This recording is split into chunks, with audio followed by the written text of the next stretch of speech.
was Amelia Dyer's specialty.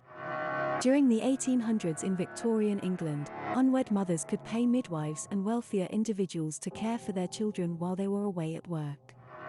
The cost could go as high as £80, depending on the child's condition or the father's involvement. Most of the time, the babies were given to new, loving homes by the baby farmers. Mothers' babies were sometimes returned to them once they were able to support themselves. And sometimes, like with Amelia Dyer, they would murder them brutally and then profit off of their deaths. Amelia Dyer did not always have a violent personality. In 1837, Amelia Elizabeth Dyer entered the world as part of a large family based in the countryside beyond Bristol. She was a natural caregiver who also happened to be well read in literature and poetry. When Amelia was a young girl, her mother contracted typhus and soon after began experiencing severe episodes of mental instability. After her mother's death in 1848, Amelia took care of her siblings and other relatives until she married George Thomas, who was 35 years her senior. Before Thomas, the elder, passed away, the couple had a single child.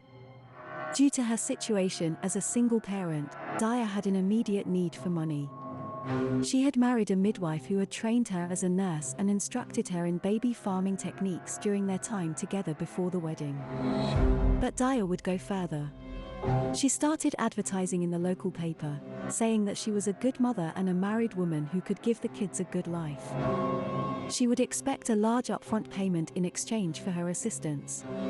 However, Dyer saw an easier way to pocket the money than to spend it on feeding and caring for the children, so she decided to get rid of them.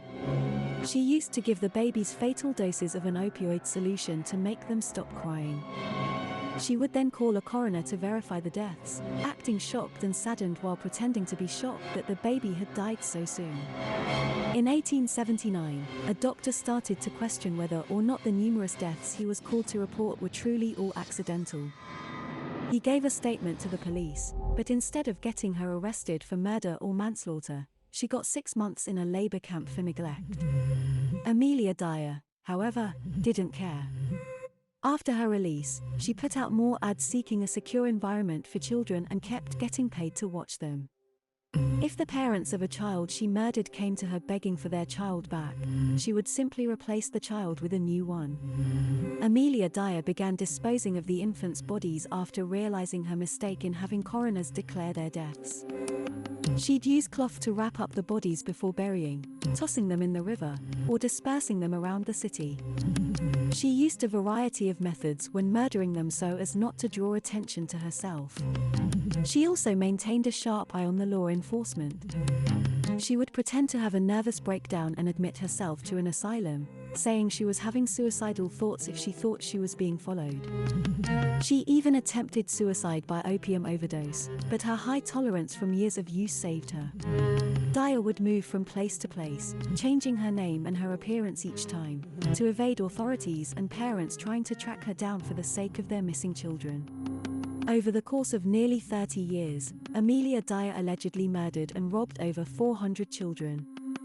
If she hadn't been caught after her first careless body dump, researchers believe that number could have doubled. A carpet bag was pulled out of the Thames by a bargeman in March of 1896. When he opened it, he discovered the tiny body of a girl, wrapped in gift wrap. Mrs. Thomas and an address were written on a corner of the paper, which was noticed by one astute police officer. Even though police were led to Amelia Dyer's home by the location of the body, they were unable to charge her with the murder. So, they sprung a trap on them. They set up a trap by having a young woman post an ad about a baby who needs a loving family. Dyer reacted, arranged a meeting with the woman, and then walked right into a police ambush. When police searched her house, they found a stench consistent with human decay, dressmaker's tape similar to that found around the neck of the baby's body, telegrams pertaining to adoption arrangements, advertisements, and letters from concerned mothers.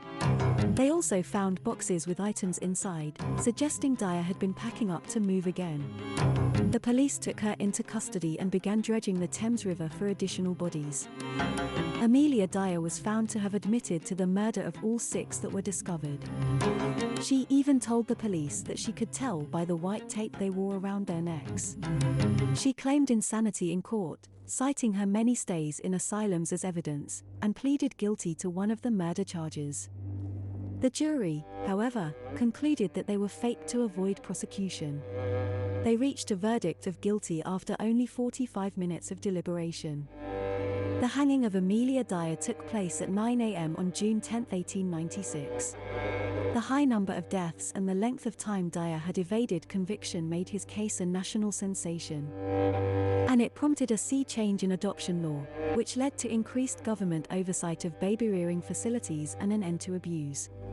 Amelia Dyer's name has been brought up as a possible link to the Jack the Ripper case by some historians. After all, both events involved a large number of fatalities and occurred simultaneously, even if their possible connection has never been established. Only 3 of her victims have been positively identified and attributed to her, though it is believed that her total number of victims was between 300 and 400.